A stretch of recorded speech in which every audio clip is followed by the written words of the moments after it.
Hello everyone and welcome back to another video. In this video I will be showcasing these 4 sugarcane farms, and if I feel like it I will do a part 2 for this video and we will be showcasing the lossless pickup systems. But for now, let's get on with it. So, as many of you might know, as soon as you look at it, this is incredibly expensive. It requires 3 observers, 2 repeaters and 1 piston for each individual sugarcane plant. And I don't know about you, but that is far too expensive to build. A good thing about this design is that it can be stacked, but the same goes for the other 2 designs. And this design is good because as soon as the sugarcane grows up to its maximum height, the piston destroys it. And I could actually have a demonstration if I set the random tick speed to, let's say, 1000. So as soon as the observer gets an update, it fires a redstone pulse through those 2 repeaters, which is detected by this observer, and this observer will fire a light into its output thing, and this observer detects that and sends it into those pistons. Let's get rid of this before my computer dies. And let's discuss the rates of this thing. It produces 33 pieces of sugarcane per hour per layer. So altogether this thing has 2 layers. So it will produce around 66 pieces of sugarcane per hour, or 1 stack. So I stacked up these 2 so you can know how to stack them up, and the same goes for those 2, but you can just replicate that onto those 2 designs. Okay, so now on design 2 and 3. So design 2 is with the 1 observer per plant, considerably more cheaper and just as effective.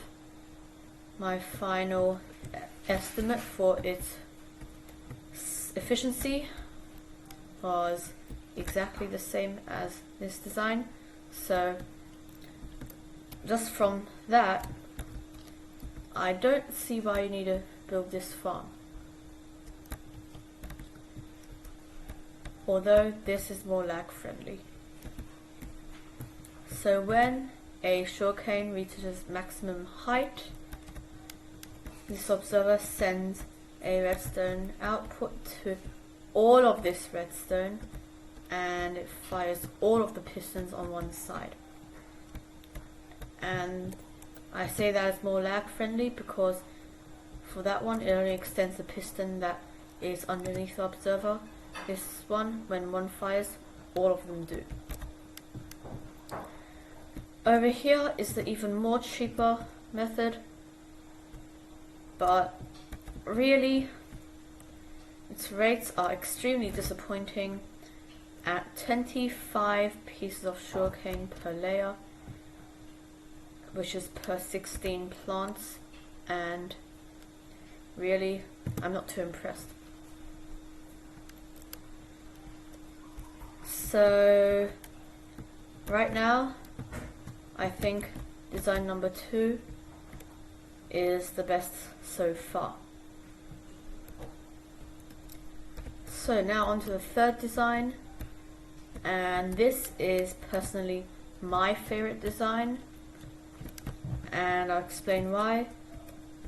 In terms of efficiency, this is 29 pieces of sugarcane per layer per hour, so that is 16 plants per layer, which is the same as those two designs.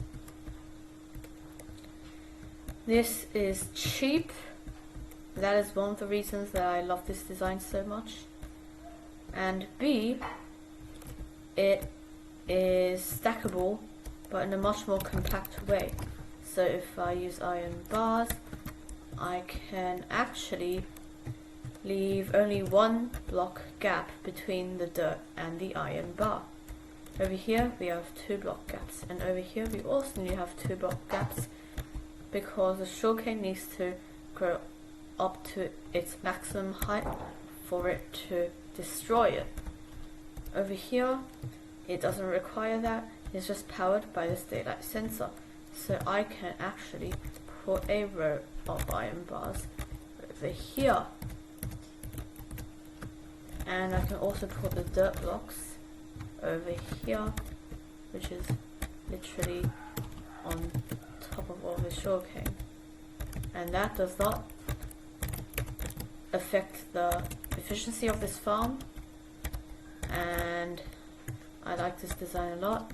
Because all of these are grown to its maximum height, that is because my do daylight cycle is turned off, because I don't like recording when it's nighttime.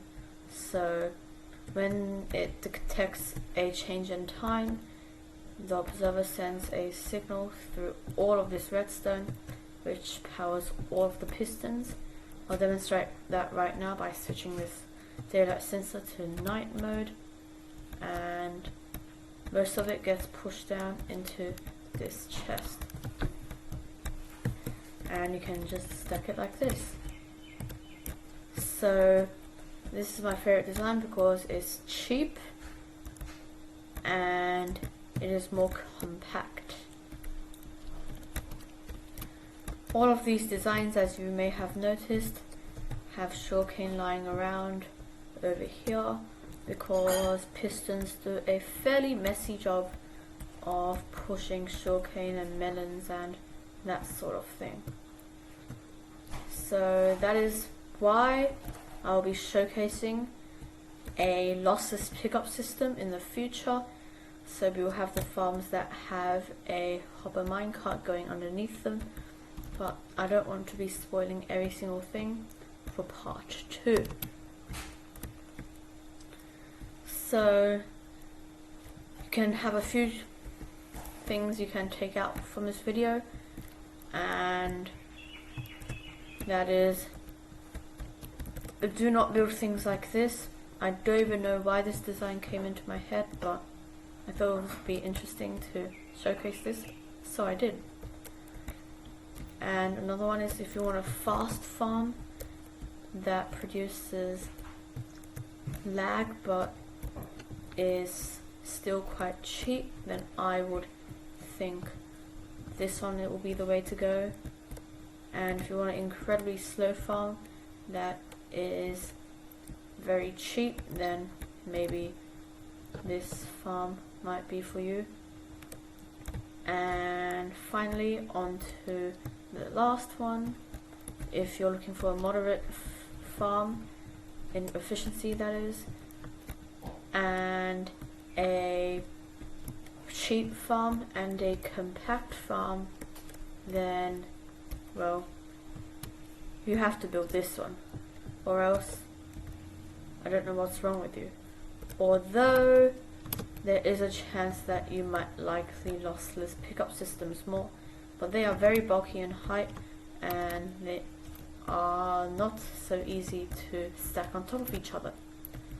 So if you'd like to see a part 2, make sure you give a like and subscribe.